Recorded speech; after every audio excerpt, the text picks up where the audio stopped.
Então, o primeiro conteúdo que eu passei, né, foi aquela parte de tensão, onde a gente tem tanto tensão normal quanto tensão de cisalhamento. Então, para encontrar essa tensão, a gente precisa achar os esforços internos da nossa estrutura, né?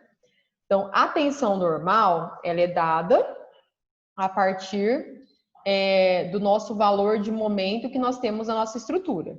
Tá? Então, a partir da nossa carga axial que a gente tem na estrutura, a gente acha essa tensão normal que nós temos. Já a tensão de cisalhamento, ela é devida ao nosso esforço de cortante. Tá? Então, se nós temos uma estrutura, a gente faz o corte nela, acha os esforços internos, e tendo os esforços internos, a gente consegue determinar qual que é a tensão que está presente nela. Só que eu comecei esse conteúdo trabalhando só aquela revisão do método das seções, né? Então, para achar esses esforços internos, a gente corta ela num determinado ponto. Então, numa viga, no caso aqui, engastada, um corte é suficiente porque eu tenho somente um tipo de carga. Então, sempre o corte ele é realizado entre apoios ou entre cargas, tá? Então, fazendo um corte era suficiente. Eu encontraria todas as cargas internas resultantes dela. Que foi o primeiro conteúdo que a gente viu. Se essa viga ela tem mais coisas, né? Então tem apoios, mais cargas, esses cortes eles são determinados a partir dessas quantidades. Então, por exemplo, eu tenho um apoio e uma carga. Carga, apoio, apoio e outra carga. Então eu teria que fazer 1, 2, 3 cortes para analisar essa carga interna dela. Porque nesse primeiro corte eu teria uma carga interna, no segundo corte eu teria outra e no terceiro também. Tá? Então, o método das seções, ele se baseia nisso, a gente analisar qual que é as cargas internas que estão acontecendo, tanto de momento... Paulo, Oi. Eu só vou desativar a câmera um pouco para me mexer no negócio, mas eu Ah, tô tá. ouvindo já, eu volto. Com questão de 5 minutinhos, Ah, não, tá tranquilo, bom? beleza. Tá, Depois você assiste. tá. Então, essa quantidade de cortes, ela vai ser determinada a partir dos elementos que a gente tem na estrutura, tá? Então, se eu peço o corte num determinado ponto, nós vamos cortar ali. Mas se eu pedisse para determinar em toda a seção, então, a gente faria os cortes em toda a estrutura conforme a necessidade, tá? Então, isso se baseia no método das seções para a gente determinar essas cargas internas. E a partir das cargas internas, que nós vamos encontrar os valores para a gente calcular tanto tensão normal quanto tensão de cisalhamento, tá? Quando a gente fala de tensão, nós temos vários tipos de tensões, tá? E essa tensão, ela pode ser proporcionada pelo esforço normal, cortante e momento.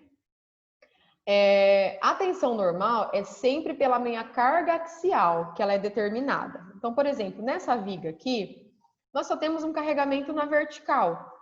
Esse carregamento sendo na vertical, ele não vai gerar esforço normal, uma carga interna normal. Ele vai gerar somente cortante. Então, se não tem esforço normal, né, minha carga axial, então não vai gerar tensão normal nessa estrutura, tá? Quando eu pego essa cortante, ela é determinante para determinar minha tensão de cisalhamento. Aí sim, tá? Isso no caso de tensão normal e tensão de cisalhamento. E aí nós temos a tensão na flexão, né? Que é o que a gente já estava trabalhando, que a gente já trabalhou mais adiante. A tensão na flexão, ela é devida ao meu momento na estrutura, tá? Que é a minha tensão na flexão, onde nós temos alguns tipos que nós vamos estar revisando aí, tá? Então, essa primeira aula, ela foi baseada, né? Só para a gente encontrar esses valores de cargas internas. Porque eu sabendo as cargas internas, eu consigo determinar o valor das tensões resultantes, né? Tanto tensão normal, quanto tensão de cisalhamento, quanto tensão na minha flexão. Tá? Um outro detalhe, quando a gente trabalha com treliça, as treliças, elas só têm cargas internas resultantes em carga axial. Então, vai ser tração ou compressão.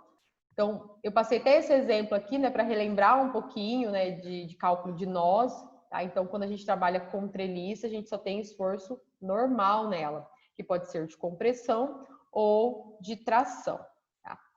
Seguindo um pouquinho mais adiante, nós entramos na parte do conteúdo. Deixa eu abrir aqui.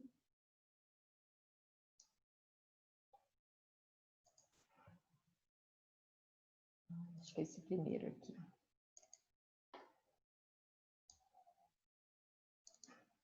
nós entramos no conteúdo... Ai, gente, cadê? De tensão de cisalhamento e tensão normal, né? Então, a tensão normal seria a força sobre a área, ou seja, a minha força normal, minha força axial normal, pela área da minha seção, e aí a gente encontra esse valor de tensão normal.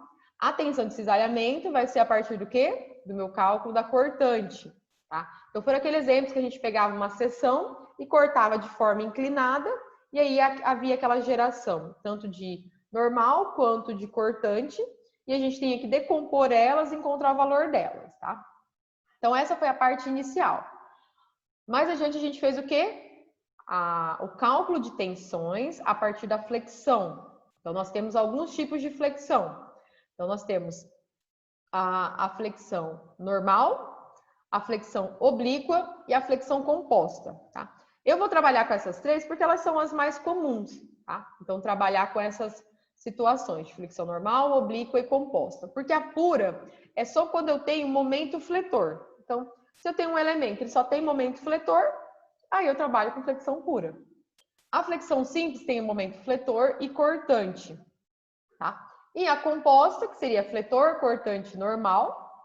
E a normal, que é aquela que a gente vai trabalhar somente com uma situação, devido à presença da minha carga, que é aplicada na estrutura, desde que ela seja aplicada de forma perpendicular. E esse posicionamento do meu eixo solicitante, da carga, ele é coincidente com o meu eixo principal de inércia. Aí nós temos a consideração de trabalhar com flexão normal. E a oblíqua quando isso não acontece, né? O eixo solicitante, ele é distinto, ele é diferente do eixo principal de inércia. Então, essa parte de flexão, ela se resume basicamente a trabalhar com normal, oblíqua, que a gente chama também de assimétrica, também quando trabalha com esse tipo de estruturas, e a flexão composta. Então, revisando um pouquinho aí sobre flexão normal. Então, a flexão normal, nós vamos ter um carregamento, que ele vai ser coincidente com o eixo principal de inércia da minha estrutura. Então, para isso, eu também quero comentar um pouquinho sobre os tipos, a questão dos exercícios que a gente vai estar trabalhando, tá? Então, eu vou até abrir aqui o livro e mostrar um pouquinho sobre os exemplos, né, que eu passei até para as atividades. Tá?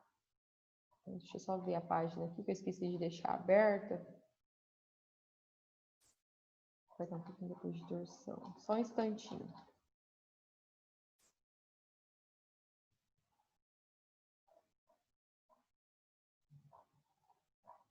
Aqui.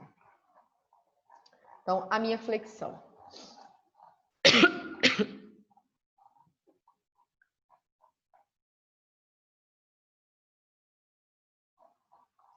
eu já abrir aqui nas atividades.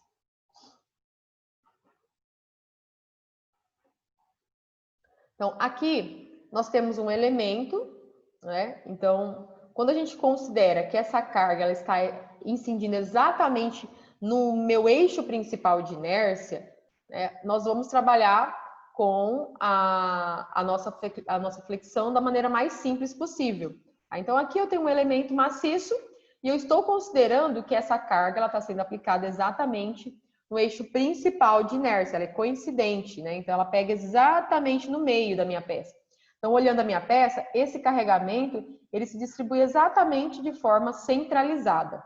Então, nessa condição, é que nós vamos estar trabalhando com a flexão da nossa estrutura. Tá? E aí, isso que eu quero mostrar. Opa, deixa eu voltar aqui na imagem. Que esse carregamento, ele incide de forma centralizada, tá?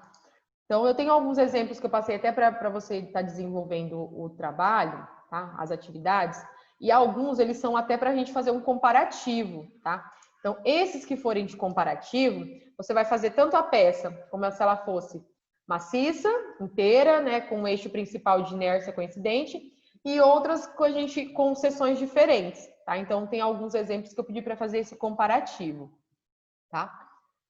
Deixa eu abrir aqui novamente. Então, esse primeiro exemplo, ó, nós temos a seção e o carregamento, né, que eu já comentei. Então, sempre toma cuidado com isso daqui, ó, no método das sessões, tá? Então, como a gente está trabalhando com tensões normais agora na flexão, como eu comentei, o que nos importa não é achar momento nem, cortante ou força normal, que é axial. É achar esse momento, tá? Porque nós estamos calculando a tensão na flexão. Então, ela é determinada principalmente pelo momento. Principalmente quando nós temos essa situação aqui. Em outras situações, né, que a gente tem a flexão composta, aí vai entrar os outros esforços, as outras cargas internas. Mas quando eu tenho basicamente isso, considerando que a minha estrutura, deixa eu abrir essa imagem aqui, ó. Eu tenho ela, o eixo dela. Então, eu estou considerando que o carregamento, não que ele existe um carregamento só aqui em cima, no meio, mas que ele está distribuído de forma uniforme. Então, ele está centralizado ali. Então, se ele se distribui nessa peça inteira ou não, a parte principal dele, o meio desse carregamento, ele incide exatamente no meio. Então, nessa condição que a gente tem esse processo mais simples de cálculo de flexão, de tensão na flexão, tá? Então, é nessa consideração que eu faço. Então, basicamente, é fazer o corte, né? A gente encontrar as reações de apoio, fazer o corte e determinar esse momento interno, calcular a inércia da peça e depois achar a tensão superior e inferior. Nesse tipo de situação, devido à simetria, existe sempre uma região que vai ser tracionada e uma região que vai ser comprimida. E a minha linha neutra, nesse tipo de situação, ela sempre fica no meio, tá? Perpendicular ao meu eixo Y. Então, ela ficando no meio, a parte de cima ela tem um sinal, a parte de baixo ela tem outro. Então, sempre tomar cuidado também com essa questão do sinal. Quando eu desenvolvi esse exercício, a linha neutra é padrão nós utilizarmos. O que estiver acima dela a gente usa positivo, o que estiver abaixo a gente usa negativo, tá? Mas a região tracionada e comprimida a gente só vai descobrir a partir do meu resultado. Em alguns casos eu forneço o meu carregamento. Então, com esse carregamento é muito óbvio que a parte superior da minha viga ela fique comprimida e a parte de baixo tracionada. Mas em alguns exercícios que eu não forneço o carregamento, que eu já forneço a carga interna que está acontecendo no meu elemento estrutural, aí é somente através do cálculo que a gente descobre qual que é a região tracionada e a comprimida, tá? Mas cuida sempre, a parte superior, a linha neutra, o Y é positivo, a parte inferior, ele é negativo. Nesse exemplo aqui, a gente encontrou que a parte superior deu um valor negativo, ou seja, ela está sendo comprimida, e a parte de baixo está sendo tracionada, tá? Então, nesse caso, sempre a linha neutra, tá? Fica bem atento a essa questão da linha neutra. Porque quando a gente trabalha com a situação assimétrica, existem aquelas diferenças, tá? Em relação à questão de tracionada e comprimida, tá bom? Então, sempre ficar atento a essa condição aqui, que é o exemplo mais simples que eu passei.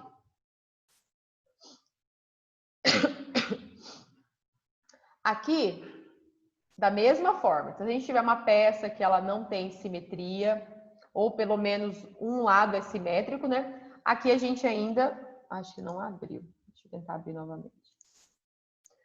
Nessa peça aqui, senão eu fico falando, parece que eu abriu para você. Mas abriu. Eu esqueci aqui, eu apertei errado.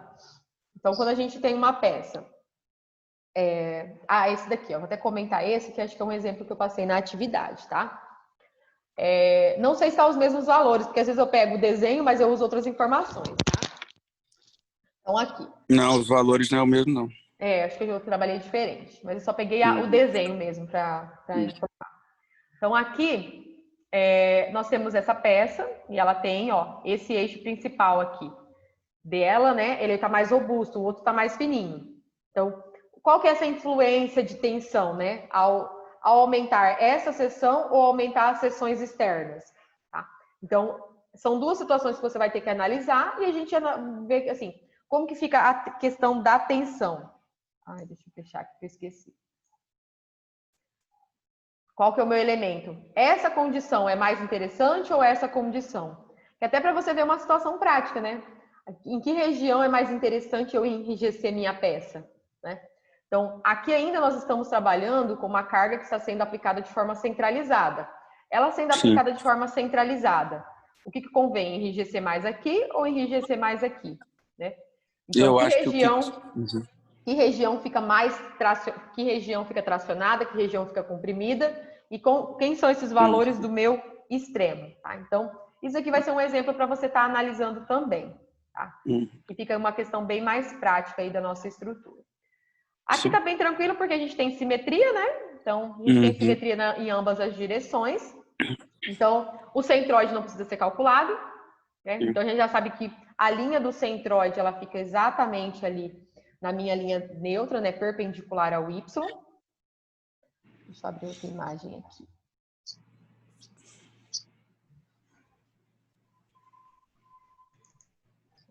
Essa. Aí a coisa começa a começar um pouquinho mais complicar quando a gente entra para a parte da flexão assimétrica, né? Então, na flexão assimétrica, ou eu tenho a peça que não tem simetria, mas o carregamento está perpendicular, ou eu tenho ao contrário, né? O carregamento ele está de forma inclinada. Então, quando eu tiver esse carregamento de forma inclinada, quando eu tiver o carregamento de forma inclinada, sempre lembrar que a gente tem que fazer essa decomposição, tanto no meu eixo Y quanto no meu eixo Z, tá? Sim. E o Z que é negativo aqui, então não esqueça desse sinalzinho. Então é o momento em Z multiplicado pela a coordenada Y, tá? Então essa coordenada, Y e Z, é a coordenada do ponto que a gente está analisando. Então se eu pego essa peça aqui, por ela ter esse momento inclinado, obrigatoriamente vai haver uma mudança de direção da minha linha neutra. Então eu tenho a peça que é simétrica, mas o carregamento estando inclinado, a minha linha neutra, ao invés de ficar perpendicular ao Y, ela vai sofrer uma inclinação. Tá? E essa inclinação, ela sempre acontece no sentido que está o meu momento. Então, esse meu momento, ele não começa aqui do Z e ele vai vindo nesse sentido anti-horário. Então, é nesse sentido também que vai estar sendo posicionada a minha linha neutra. E aí, essa linha neutra vai me mostrar quem são os meus extremos. Então, vamos supor que ela passa próximo aqui a essa região do momento. Então, os extremos superior seria nesse ponto e o inferior nesse ponto. Sempre os mais distantes, tá? Que a gente tem que analisar. Vou voltar aqui. E além disso, a gente também tem que determinar esse ângulo, tá? Esse ângulo nunca é o mesmo do ângulo do momento. Então, às vezes, ele pode ser menor ou maior. Tudo isso vai depender muito do formato da peça. Então, normalmente, quando a peça ela é retangular ou quadrada, esse valor do meu ângulo, ele pode dar maior. Normalmente, ele dá um pouquinho maior quando a gente trabalha com essa questão de uma peça simétrica em ambas as direções, ou toda maciça, né, retangular. Quando essa peça ela tem um outro formato, mesmo que tenha simetria, mas ela não é retangular, quadrada, normalmente essa linha neutra ela tende a ficar menor que o ângulo, tá? Por conta da inércia. Por quê? Porque ele é determinado a partir da inércia e do ângulo do meu momento. Tá? Então, não é uma regra, mas normalmente acontece isso. Quando ela é retangular, ela vai ficar com um ângulo superior. E quando ela não é retangular, ela normalmente fica bem próximo mesmo do momento, ou até um ângulo menor que o meu momento. E aí o cuidado que tem que sempre ter é essa questão aqui do posicionamento dos ângulos, dos sinais, tá? Então, lembrando que agora a gente trabalha, como nós estamos com essa peça oblíqua, né, assimétrica, tem a questão do sinal do meu eixo Y e do meu eixo Z. Então, sempre ficar atento. Para lembrar que o Z, por ele Isso. estar no outro sentido, não quer dizer que ele está negativo, né? Isso. Ali é o positivo dele, né? Porque o Z, se eu fosse estender aqui, ó, aqui é o positivo, o Z dele estaria para lá. Tá? Então, é só para não confundir isso. Por quê? Eu estou repetindo isso. Porque aqui eu estou trabalhando com uma peça retangular. Quando a gente trabalha com a peça em outro formato, ao calcular o centroide, a gente tem um pouquinho mais de trabalho. E aí a gente volta naquele conceito de posicionamento para achar o centroide. Então, às vezes, pode gerar um pouco de confusão nisso. Tá? Então, deixa eu até abrir ela aqui, qual o outro exemplo. Deixa eu ver se é esse. Então, aqui, por exemplo. Vamos já para essa peça aqui, ó. Então, aqui... Não, essa não, desculpa. Acho que eu tenho que abrir novamente um arquivo aqui, que é outra aula. Só um instantinho. Aqui.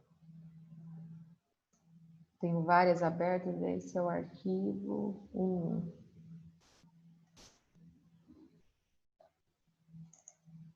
Então, aqui, ó, por exemplo, um cuidado que tem que ter quando ela for oblíqua, né, assimétrica, é não se confundir no momento de estar determinando o centroide. Né? Então, assim, quando eu trabalho com a análise da minha peça, eu tenho que analisar sempre em cima do centroide. Então, o meu eixo Y e Z, ele é em cima do centroide. Tá? Ali é o seu ponto fixo para estabelecer esse eixo Y e Z. Só que na hora de calcular o centroide, nós sempre posicionamos a peça no meu plano aqui, no meu plano cartesiano, tá? Aqui eu coloquei Y, tá? Porque é uma maneira da gente trabalhar, tá? A gente sempre fala centroide em Y e em X, tá? Mas para não confundir com o meu Y e meu Z. Aqui é só para a gente achar qual que é o posicionamento do centroide. Achou o posicionamento do centroide, a gente volta à concepção de Y e Z. Então, lembrar de encaixar a peça certinho aqui e fazer esse posicionamento correto, tá? Então, quando eu olho a minha peça, então vamos analisando aqui, ó, na coordenada X, né? Quando eu venho caminhando até aqui e eu chego nesse ponto, eu consigo dividir essa peça em duas partes, iguais. Então, quando eu olho isso daqui e venho nesse ponto, então, daqui para cá é 80, 40, 80. Então, até aqui é 100. Então, 100 para cá e 100 para cá, ela é simétrica. Ou seja, no meu eixo X, ela tem simetria. Quando eu caminho aqui em relação a Y, eu divido ela em qualquer ponto aqui, ela não tem simetria. Né? Então, por isso que eu tenho que determinar o centroide em relação ao Y e não em relação ao X. Porque quando eu estou caminhando em relação ao X, eu chego nesse ponto, ó, essa parte é igual a essa outra parte.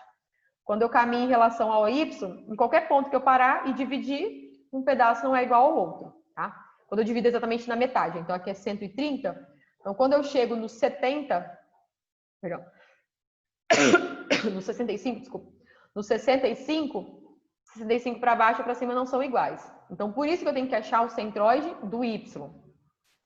Então, o centroide do Y, eu coloco, encaixo aqui no meu plano cartesiano para achar a posição, tá? Então, começando a contar aqui, a peça 1 e a peça 2. Então, a peça 1, quando eu caminho com ela, ó, até aqui em cima, qual que é a posição do centroide dessa peça? Então, o centroide dela está bem aqui. Então, ele está 100 mais 15, que é 115.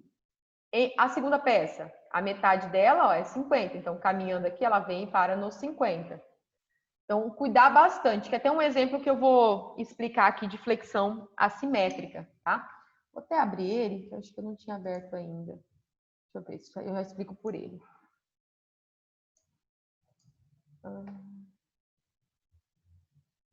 Deixa eu fechar um pouco, fechar todos esses arquivos aqui, que senão fica difícil de procurar.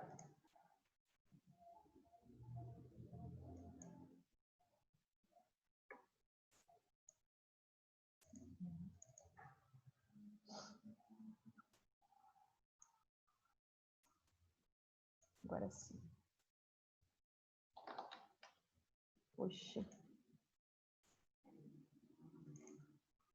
Então, assim, para a gente relembrar essa parte da flexão assimétrica, eu peguei esse elemento aqui, é uma peça I. Então, assim, a peça I, aqui a gente não vai precisar calcular o centroide, né? Porque ela tem simetria. Então, se eu divido ela na vertical ou na horizontal, ela é simétrica.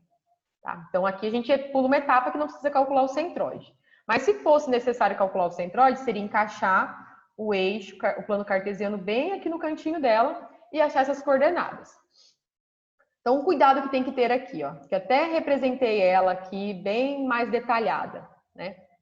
No momento de calcular a inércia, nós temos que lembrar o seguinte, mesmo ela tendo simetria nas duas direções, existe uma distância entre centroides quando a gente analisa, né? Então, primeiramente, centroide vai precisar calcular, porque é exatamente no meio, então a base dela é 80. Então, em relação à base, ele vai passar aqui no 40. Vai ser o centroide dela. E esse somatório aqui é 140, então ele vai passar no 70. Então, é a coordenada para a gente posicionar essas informações, tá? Um cuidado é que, mesmo na hora de calcular a inércia, eu ainda uso esse meu plano cartesiano encaixadinho aqui. Então, ó, não precisei calcular o centroide, só que eu vim e representei aqui, ó, que no 40 é a coordenada do centroide em relação à base e o 70 a coordenada em relação à altura. Então, na hora de calcular a inércia, nós temos duas inércias. Por quê? Porque eu estou trabalhando com o momento inclinado, né? A aplicação é uma flexão assimétrica. Então, sendo inclinado, mesmo a peça tendo simetria, né? Porque quando a gente estava fazendo a flexão normal, nós não precisávamos calcular duas inércias. Por quê? Porque nós tínhamos o carregamento que era coincidente com o eixo principal de inércia. Só que aqui não tem isso. Então, não tendo isso, eu tenho dois momentos na hora de decompor. Então, tendo dois momentos, eu tenho que ter duas inércias também, em Y e em Z. Então, na hora de fazer o Z, eu posicionei aqui, ó, continuo mantendo esse posicionamento. Por quê? Porque eu estou calculando inércia. Então, é a mesma base de cálculo para o meu centroide, eu uso para inércia. Tá? Então, o que eu vou fazer aqui? Ó? Vou fazer primeiro em Z. Então, quando eu calculo inércia em Z, a minha base é o Z. Então, aqui eu uso base e a altura. Tá? Então, base vezes a altura ao cubo. Então, ó, essas duas peças são iguais, é a 1 e a 2, então eu posso fazer juntas e multiplicar por 2. Então, a base é 80, a altura é 20. Então, base vezes a altura ao cubo sobre 12, mais a área, base vezes a altura. E aí eu tenho o dy. Então, um detalhe muito importante. Estou calculando a inércia em Z, é o dy que eu uso. Tá? O dy é a minha distância entre centroides. Tá? Inércia em Z, distância entre centroides é em Y. Então, quando eu estou fazendo isso daqui, o meu centroide, ele está bem no 70. É a posição Y. Então, qual que é a distância entre centroides? Então, ó, desse centroide até aqui, vale quanto? Então, a posição dele, ó, é 130 até o 170. Então, eu faço 130 menos 70. Acho o meu dy. Passo agora para outra peça, né? Porque eu fiz as peças dos extremos. A outra peça, ó, a base vezes a altura ao cubo sobre 12, mais a área vezes... Bom, a peça do meio, o centroide é coincidente com o centroide da peça inteira. Então, é 70 menos 70, então essa parte aqui toda zerou. Então, eu tenho um valor de inércia, que eu encontrei em milímetros, e transformei aqui para metros a quarta. Tá? Então, sempre tomar esse cuidado.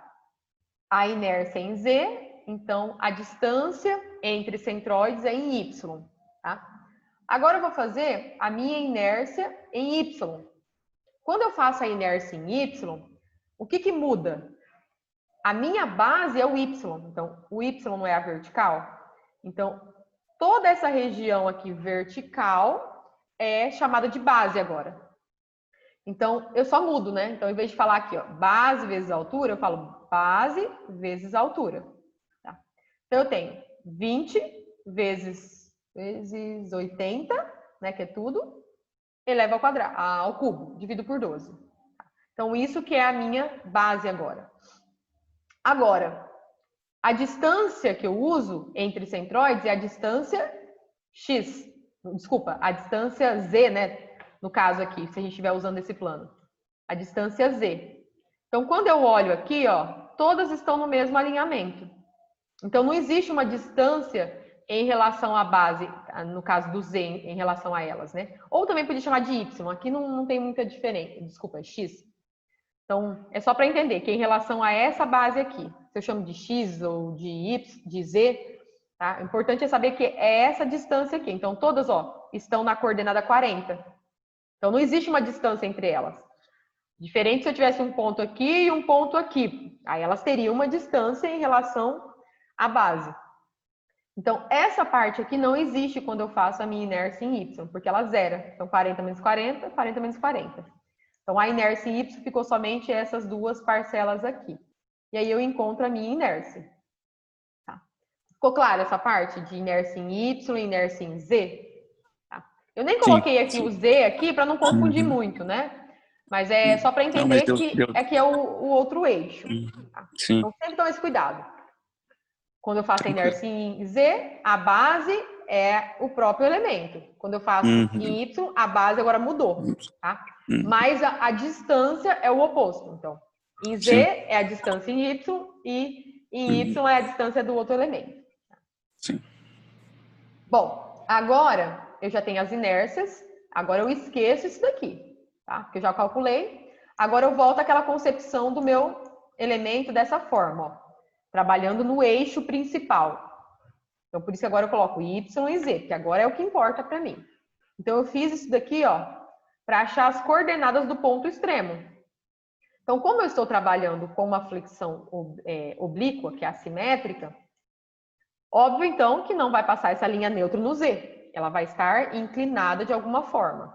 Então, estando inclinada de alguma forma, é nesse quadrante que eu estou trabalhando. Deixa eu ver. Ah, desculpa. É nesse quadrante aqui que eu estou trabalhando, né? Então, provavelmente ela vai estar. Provavelmente não, ela vai ter que estar dentro daquele quadrante, tá? Então, essa inclinação da linha neutra, ela obrigatoriamente vai passar aqui, ó, nesse quadrante e nesse quadrante. Passando nesses dois quadrantes, independente da inclinação, quem que são os pontos mais extremos? Os dos outros quadrantes. Tá? Então, se ela passa dentro desses aqui, os extremos têm que estar nesse quadrante e nesse quadrante. Ah, se ela tivesse invertido, tivesse nesse daqui, o extremo estaria aqui e estaria aqui. Tá? Então, o que eu faço agora? Eu já vou determinar a coordenada. Então, uma coisa muito importante é, na hora de fazer a coordenada, é analisar que essa coordenada é em relação à posição já do centroide, tá? Então, por isso que eu falei assim, vamos esquecer isso daqui. Essa coordenada é agora em relação a esse centroide aqui, ó, ao ponto principal da minha peça. Então, daqui eu conto positivo, positivo, negativo e negativo, tá? Então, qual que é a coordenada do ponto A? Então, o ponto A, nós sabemos que a peça aqui inteira, ela tem 80 de base e 140 de altura, né? Então, assim, se ela é 80, significa que tem 40 para cá e 40 para cá. Se ela é 140, ela tem 70 para cima e 70 para baixo. Então, só para a gente fixar isso. E aqui eu já estou colocando em metros. Então, qual que é a posição? Se aqui tem 40 para cá e 40 para cá, qual que é a posição do ponto A? Qual que é essa coordenada? Então, em relação ao Z, é 40 positivo, que dá 0,04 em metros. E em relação a Y é 70 positivo, que é 0,07 em metros. Agora o ponto B. Ele está, em relação ao Z, ele está para o lado negativo, que é os próprios 40 também, só que é negativo. Então, menos 0,04. E para baixo, menos 0,07. Então, ficar bem atento às informações. E monta uma tabelinha que eu acho que facilita bastante na hora de substituir, tá? De não ficar se perdendo aí nos sinais. Sim. Bom, aqui perceba que eu fui direto já para a inércia e para essas informações. Eu não calculei ainda quanto que é esse momento decomposto, né? Na vertical e na horizontal. Então, eu fiz ele decomposto aqui, na vertical e na horizontal. Então, só relembrando, o lado que eu tenho o ângulo, eu uso cosseno. O lado que eu não tenho, eu uso seno. Tá? Como a decomposição foi realizada para esse lado, em relação ao meu Z, esse valor ele é negativo. Tá? Então, lembrar muito disso, que aqui é o lado negativo dele. E o Y ele está positivo, então mantém o valor positivo. E aí eu venho e substituo para encontrar as duas tensões, né? Tanto no ponto A quanto no meu ponto B. Então, quando eu substituo no ponto A, então menos da fórmula, menos o meu momento, que já é negativo, já estou elevando ao cubo para fazer a transformação para MPa, tá? E multiplico pelo valor da coordenada Y daquele meu ponto A e divido pela inércia. E aqui faço a mesma coisa, que é o momento em Y, multiplico pela coordenada Z do ponto A e divido pela inércia. E faço o mesmo para o outro ponto. Então, dessa forma, a gente vai encontrar os dois valores de tensão que estão presentes ali na nossa estrutura, tá? Eu não terminei ele aqui, tá? Porque é só uma revisãozinha mesmo para explicar. E aí a gente verificaria se desse positivo, qual que é a região fracionada, qual que é a região comprimida. Então, só através desse sinal aqui, como eu não passei uma viga com carregamento, para a gente tentar mais ou menos pensar, a gente não sabe quem que é tracionada e comprimida. Então, vai depender do sinal de cada elemento aqui. Negativo, comprimido. Positivo, tracionado. E aí, por último, faltava calcular esse ângulo, né? Esse ângulo do nosso elemento. Então, quando eu fiz essa divisão aqui, ó, eu encontrei um ângulo de 50,88. Então, a inércia em Z pela inércia em Y vezes a tangente do ângulo. Então, a minha linha neutra, ela passa acima. Então, ela vai passar acima desse ângulo aqui do meu momento. Tá? Mesmo passando acima, a gente é bem óbvio, né? Que esses são os extremos, o ponto A e o meu ponto B. Tá? Alguma dúvida nessa parte de flexão assimétrica? Não, daqueles exercícios lá, eu tinha entendido mais ou menos que, na verdade, o que confunde é mais o sinal do que todo o resto. Isso. O resto é tudo fórmula. É fórmula, assim, é bem padrão, né? Você calcular inércia, calcular centroide. Então, assim, eu sempre peço para tomar cuidado, principalmente aqui, ó, na hora de encontrar esses valores da inércia, né? Lembrar de posicionar no eixo para encontrar isso. Na hora de voltar lá para o cálculo da tensão na flexão propriamente dita, é esquecer isso daqui, ó, e reposicionar. Foi até que eu falei com o pessoal da outra turma, gente, vocês têm que cuidar e reposicionar isso de maneira correta, porque ele é o principal, senão você vai ficar preso nisso daqui e esquece. E o que importa é essa etapa aqui. Então, essa etapa é o que vai ser determinante aí no cálculo, tá? No cálculo. Deixa eu ver aqui agora. Agora eu vou fazer uma revisãozinha sobre a parte da flexão composta. Nesse agora vai dar tempo? Aqui tá dando já 40 minutos? Pois é, engraçado que com você não tá dando tempo. Já deu os 40 minutos aí? Passa, né? Aqui tá 39,35. É que no eu meu já... aparece a opção. Seu Zoom é pago, alguma coisa? Você tem um Zoom Premium? O que é? Não. Uai, que estranho. Porque eu já tive aula que passou, deu 1 hora e um pouquinho com a gente. Mas é só com você que tá acontecendo isso, sabia? O resto porque cai, quando eu entro né? com o pessoal, eu não sei se é porque é individual também, se tem alguma coisa a ver. Pode ser, né? Verdade. Mas assim, com você é o único que tá aparecendo nessa situação. Que eu tô falando, eu até peguei o celular aqui pra olhar a hora que eu mandei o link, né? Mas parece que já tá dando uns 40 minutos. Então eu vou salvar ela e a gente volta e faz a revisão do outro conteúdo, tá? Tranquilo. O que eu tava mostrando aqui pra você... Certo. Então são dos exemplos, né? Então assim, todos esses aqui a gente vai trabalhar com a assimétrica. Certo. Então acho que foi esse daqui que eu passei no trabalho, né? Só com um valor diferente. Eu acho que eu passei algum desses daqui também, né? Para comparar, né? Tem um desse também. Que daí você vai fazer o cálculo para verificar qual que reage melhor, né? Para comparar. Mudando a seção da peça, qual que é a influência da tensão, né? Então eu tô pedindo assim um pouco tentando jogar um pouco mais prático, né? Pra gente comparar qual que é essa influência.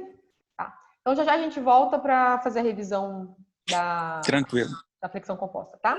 Então, tá bom, então. Até.